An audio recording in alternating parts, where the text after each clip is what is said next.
Hello student, मैं Nilesh Suryavanshi student teacher आप सभी विद्यार्थी का इस यूट्यूब चैनल में हार्दिक अभिनंदन है। आज हम लोग हिंदी स्टेनो डिक्टेशन लिखेंगे।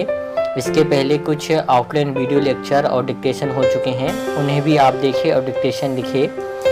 इस डिक्टेशन की आउटलाइन वीडियो लेक्चर 6 में मिलेगी। जो आउटलाइन ना बने उसे कमेंट्स कर पूछ ले, जिसे आगे आने वाले आउटलाइन लेक्चर में समझा दिया जाएगा।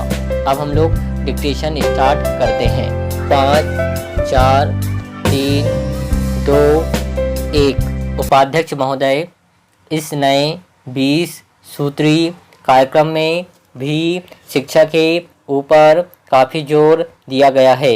मुझे विश्वास है कि उसको कानून का जामा भी पहनाया जाएगा। कानून का जामा अगर पहना दिया जाए तो उससे एक लाभ यह होगा कि 18 वर्ष तक के बच्चों को पढ़ाना ही पड़ेगा। उससे दूसरा लाभ यह होगा कि जो बच्चे छोटी उम्र के हैं उनको काम करने के लिए उनके परिवार के लोग मजबूर नहीं करेंगे। मैं आपसे एक और निवेदन इस संबंध में करना चाहता हूँ। मेरा यह विश्वास है कि माननीय सदस्य महोदय जब इसमें हिस्सा लेंगे तो ज़रूर उस पर प्रकाश डालेंगे। मैं निवेदन करना चाहता हूँ कि आज देश में अलग रहने की भावना बढ़ती चली जा रही है। आज स्थानीय दल केंद्रीय दलों से अधिक मजबूत होते चले जा रहे हैं। आज भाषा को लेकर विरोध है।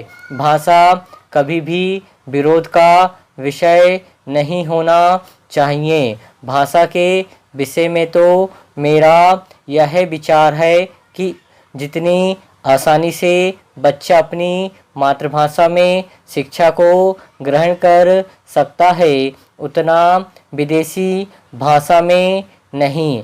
विदेशी भाषा चाहे कितनी लचीली क्यों ना हो, चाहे कितनी विकसित क्यों ना हो, उससे बच्चे का विकास नहीं हो सकता। बच्चे की बुद्धि का विकास जितना उसकी मातृभाषा में किया जा सकता है उतना विदेशी भाषा के आधार पर नहीं किया जा सकता है। मेरी यह भी प्रार्थना है कि इस देश में विदेशी भाषाओं को प्रोत्साहन मिले। महात्मा गांधी जी ने यह कहा था कि मैं नहीं चाहूँगा कि मेरा देश एक कोठी बनकर रह जाए। महात्मा गांधी चाहते थे कि सभी प्रगतिशील राष्ट्रों के साथ मिलजुल कर हम चले। मैं इस विचारधारा का समर्थक हूँ। मैं किसी भाषा का विरोधी नहीं हूँ, लेकिन मातृभाषा में जितनी तेज़ी के साथ, जितनी मजबूती के साथ बच्चे की बुद्धि का विकास हो सकता है उतना अंग्रेजी से नहीं हो सकता। तमिल भाषा के बच्चों की बुद्धि हिंदी या अंग्रेजी से नहीं बढ़ सकती। इसी तरह से मराठी व बांग्ला भाषा का है। इन तमाम भाषाओं में ऊंची से ऊंची शिक्षा बच्चों को मिल सके, इस तरह की व्यवस्था भी आज हमें करनी चाहिए। New para.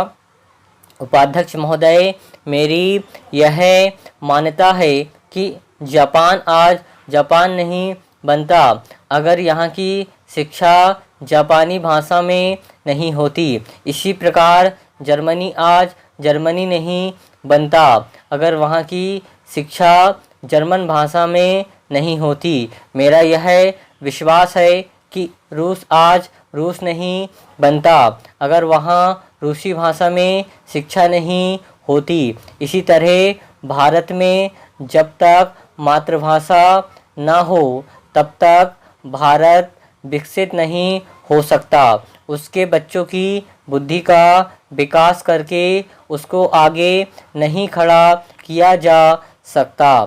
जब तक कि यहाँ के बच्चों की शिक्षा उसकी मातृभाषा के जरिए ना हो, इसलिए जहाँ यह शिक्षा की प्रणाली 18 वर्ष के बच्चों को अनिवार्य हो, वहाँ यदि इसके लिए आवश्यकता पड़े तो संविधान में संशोधन करना चाहिए।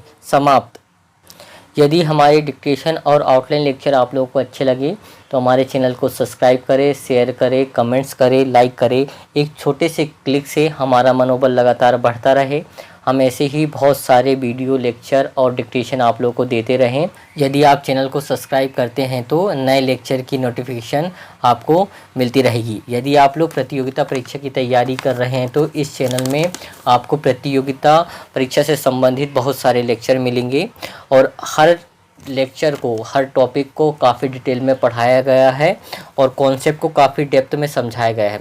ऐसा होता है तो क्यों, हर क्यों को वहाँ पर समझाया गया है।